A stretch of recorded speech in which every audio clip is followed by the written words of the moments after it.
નમસ્કાર મિત્રો, આગામી 24 કલાકની અંદર ગુજરાતમાં મધ્યમથી ભારે વરસાદની આગાહી કરવામાં આવેલ છે. તે પહેલાં આપણે વેધર ટીવી ન્યૂઝ અપડેટ ચેનલની અંદર નવા હોય તો સબસ્ક્રાઈબ કરી નાખજો. તો આજે આપણે વરસાદ વિશે વાત કરીશું. તો ખાસ કરીને મધ્ય ગુજરાતમાં અમદાવાદ, આણંદ, ખેડા, પંચમહાલ, દાહોદ, ગોધરા, અરવલ્લી, મહીસાગર સહિત અનેક વિસ્તારોની અંદર પણ મધ્યમથી છૂટછાયા વરસાદની આગાહી કરવામાં આવેલ છે. ખાસ કરીને વડોદરાના ડભોઈ, ડેસર, કરજણના વિસ્તારોમાં મધ્યમથી ભારે પવન વેગથી વરસાદ વરસી શકે છે.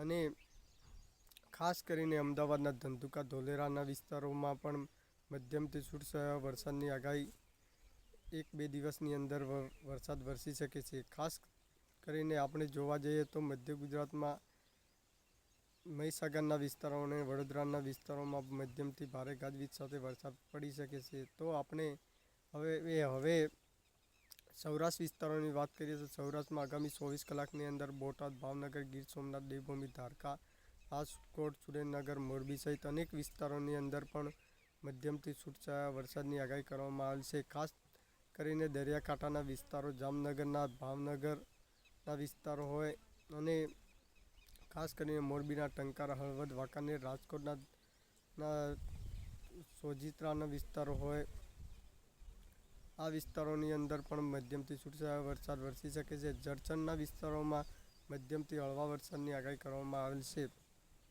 ખાસ કરીને જોવા જઈએ તો જામનગરના જોધપુર, કલ્યાણ, જોડિયાના વિસ્તારો હોય અને દેવભૂમિ, ધારકાના ખંભાળિયા, ઓખામંડળના વિસ્તારોમાં પણ મધ્યમથી છૂટછાયા વરસાદની આગાહી કરવામાં આવેલ છે. ખાસ કરીને તારીખ 15, 16, 17ની આજુબાજુ ગુજરાતમાં સૌરાષ્ટ્રના વિસ્તારોમાં મધ્યમથી છૂટછાયા વરસાદ વરસી શકે છે. ખાસ કરીને આપણે હવે જોવા જઈએ તો ઉત્તર ગુજરાતમાં ખાસ કરીને ગાંધીનગર, મહેસાણા, પાટણ, વડગામ, ડીસા, કાંકરેજ, ધાનેરા, લાખણી, દિયોદર, દાંતીવાડાના વિસ્તારોમાં પણ મધ્યમથી છૂટછાયા વરસાદની આગાહી 1-2 દિવસની અંદર વરસી શકે છે. વરસાદ ખાસ તરીકે આપણે રાજસ્થાન નજીક આવેલા સરહદી પંથકોમાં અંબાજી, દાંતા, જળોતરા, સાબરકાંઠાના હિંમતનગર, વડાલી, ખેડ બ્રહ્મા, પોશીના સહિત અનેક વિસ્તારોની અંદર પણ મધ્યમથી છૂટછાયા વરસાદની આગાહી કરવામાં આવેલ છે. કોઈ 1-2 સેન્ટરની અંદર પવન વેગથી અને ભારે વરસાદ પણ વરસી શકે છે. ખાસ તરીકે રાજસ્થાનના નજીક આવેલા વિસ્તારોમાં ગાજવીજ સાથે વરસાદ પડી શકે છે. સાબરકાંઠાના ઈડાલી, વિજયનગરના વિસ્તારોમાં પોળા સહિત અનેક વિસ્તારોની અંદર પણ મધ્યમથી છૂટછાયા વરસાદ પડી શકે છે 1-2 સેન્ટરની અંદર. હવે આપણે દક્ષિણ ગુજરાતમાં વાત કરીએ તો દક્ષિણ ગુજરાતમાં ડાંગના હવા વધઈ, સુબીર અને તાપીના ઉત્સવ, નિઝર, કુકરમંડળ, નર્મદાના રાજપીપળા, ડેડિયાપાડા, સાગબારા, તિલકવાડા સહિત અનેક વિસ્તારોની અંદર મધ્યમથી ભારે ગાજવીજ સાથે વરસાદ વરસી શકે છે. આ ઉપરાંત છોટાઉદેપુરના સંખેડા, બારડોલી, કાંઠાના વિસ્તારોમાં પવન વેગથી વરસાદ અને ગાજવીજ સાથે વરસાદ વરસી શકે છે. ખાસ તરીકે પવનની ઝડપ 30થી 35 કિમીની આસપાસ રહેશે.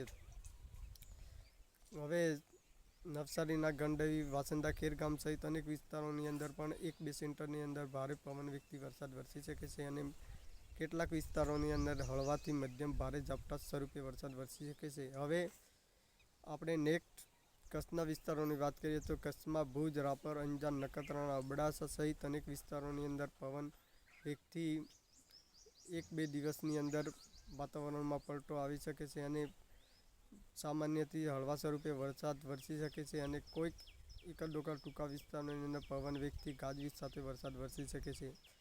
તો આ હતા વરસાદના સમાચાર. ખાસ તરીકે વરસાદની વાત કરીએ તો દક્ષિણ ગુજરાત અને સૌરાષ્ટ્ર અને મધ્ય ગુજરાતમાં મધ્યમથી ભારે આજે વરસાદની આગાહી કરવામાં આવેલ છે. આ હતા વરસાદના સમાચાર. લાઈવ અપડેટ અનુસાર વરસાદના સમાચાર મૂકવામાં આવેલ છે. વેધર ટીવી ન્યૂઝ અપડેટ ચેનલની અંદર તમે નવા હોય તો સબસ્ક્રાઈબ કરી નાખજો, જેથી કરીને વિડીયોના માધ્યમથી તમને અવારનવાર દરરોજ વિડીયો આવતા રહેશે. તો આપણી ચેનલને સબસ્ક્રાઈબ કરવા નમ્ર વિનંતી.